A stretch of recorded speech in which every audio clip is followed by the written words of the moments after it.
एक निजी इदारे में साइंस, आर्ट्स और कल्चर एक्सपो। दूसरा दिन सिटी मेयर हिमायतुल्लाह मायार, तहसीली काटलंग चेयरमैन मुफ्ती हमादुल्लाह यूसुफजे, साबिक सूबाई वजीर फजल रबानी, एडवोकेट DEO जायद मोहम्मद, माहिर तालीम सैयद नदीम शाह समेत सियासी समाजी शख्सियात और एमायदीनी इलाका की बड़ी तादाद में आमद। MD ताज मलिक और एक्सपो इंतजामिया ने वेलकम किया, स्टॉल्स की विजिट कराई। मेहमानों ने नन्हे मुन्ने बच्चों और बच्चियों के बनाए गए मॉडल्स देखे, मुशाहिदा किया और मॉडल्स के तख्लीकारों से सवालात पूछे। तलबा व तालिबात ने हौसले और एतमाद के साथ ब्रीफिंग दी और शुरका से दाद और शाबाश हासिल की।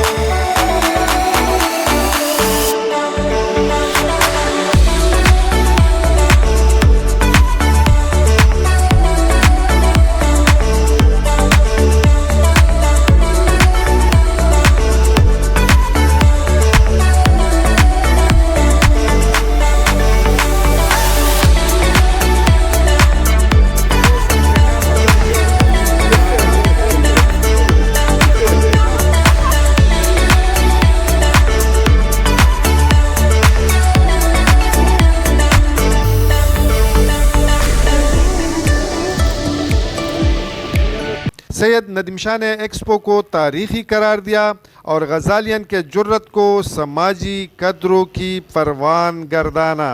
मलूक सेब था, दागी टीचर्स था, दागी स्टूडेंट्स था, दागी गर्ल्स सेक्शन था, बेइंतहा मुबारकबाद और कौम खराज तहसीन पेश कौम चिदा दोन अलविया इल्मी और तालीमी और समाजी और डेर अलविया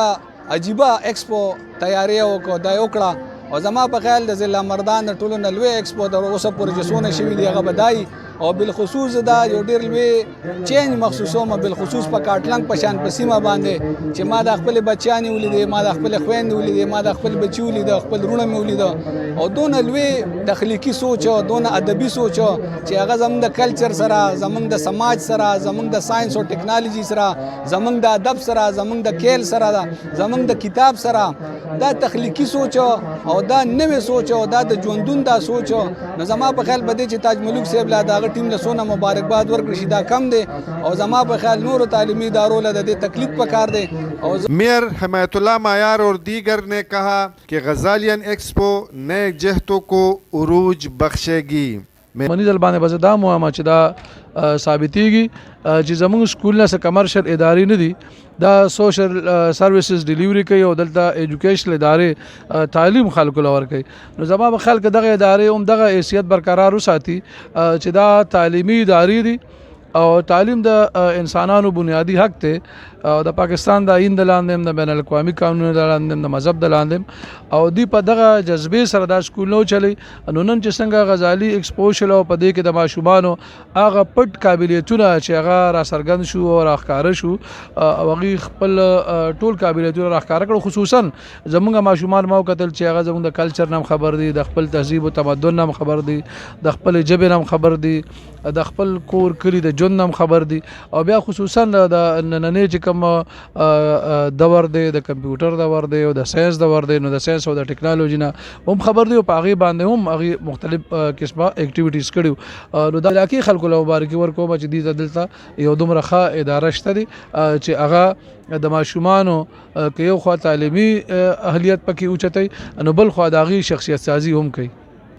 زموږ د بچو چې کوم تربیت د معاشرې دپاره په کومه توګه ضروري دی، که هغه د مذهب په حوالې سره وي، که هغه د انسانیت په حوالې سره او هغه د ماشومانو د خپل د مستقبل حوالې سره چې کوم مونږ څه دپاره خپل اولاد مونږ وقف کړی دی دې ادارو ته، نو هغه تمام څیزونه مونږ نن په دې ایکسپو کې ولیدل چې زما بچې هغه د الله د لارې نه خبر دی، ارکان اسلام نه خبر دی او هغه پریکټیکل لایف چې کوم تیري هغه مونږ ته وښودله، په یو ډانچه کې جوړه کړه، یو نقشه جوړه کړه، که هغه په ساینسي خطوطو هغې ته وګورئ، که هغه چې څومره هم دا د زندګۍ کم اړخونه دي هغه ټولې موږ ته په دې ایکسپو کې وښودل. زه خو دا دعا کوم چې الله تعالی دې وکړي چې زموږ کومې ادارې که هغه په پرایویټ سیکټر کې دي او که په سرکاري سیکټر کې دي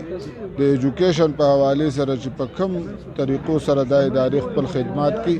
الله تعالی دې زموږ د معاشرې دپاره، د وړو دپاره، د بچو دپاره د نیک او صالح اولاد د جوړېدو او د ښه مستقبل دپاره دې الله پاک دې ته مزید ترقی نصیب کړي. MD ताज मलुक ने साइंस, आर्ट्स और कल्चर मेले में मेहमानों की भरपूर आमद को खुशाइन और हौसला अफजा करार दिया और अज़म ज़ाहिर की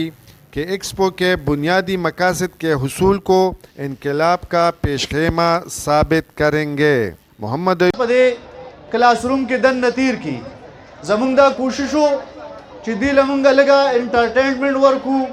او دی روبا سو هغه کال کې چې استادانو سره کړی دي او سټوډنټ سره کړی هغه پریکټیکل اوخی نو دا هغه یو سلسله ده. دغه سي تاسو کلچر به پکې لیدلی مونږ وی چې دا کلچر هم د خلکو ته وخیو ځکه چې د بدقسمتۍ نه زمونږ چې کم کلچر دی هغه نوجوان نسل نه ایر شوی دی. یو کوشش دی ستاسو نه دا تمه لرو، امید لرو چې ډېرې کمزورۍ به پکې خو د ماشومانو کاوش دی، د ماشومانو او د استادانو کوششونه دي. تاسو به اپریشیټ کوئ، تاسو به زموږ سره تعاون کوئ او تاسو به زموږ رهنمایي کوئ ځکه چې دلته اینه ما چې ډېر ښه ایجوکیشنست ناست دي، ډېر ښه افیسرز ناست دي، ډېر ښه زموږ پالیټیشنز ناست دي. نو د ټولو نه توقع لرم چې کومه کمزوري تاسو وینئ نو هغه مونږ ته په ریمارکس کې په تاثراتو کې ولیکئ چې هغه مونږ لرې کړو. او دا کوششونه د دې دپاره دي چې مونږ یو داسې سټوډنټ تیار کړو چې هغه په کردار باندې، په ډیسپلن باندې، په اکیډمیک سایډ باندې، په ټولو باندې د هغه تربیت مونږ وکړو او هغه ادارو ته لاړ شي او په هغه ادارو کې حقیقي تبدیلی راولي د خپل کردار په بنیاد، د خپل علم په بنیاد، د خپل پروفیشنلزم په بنیاد باندې. محمد ایوب پښتونخوا ریډیو مردان.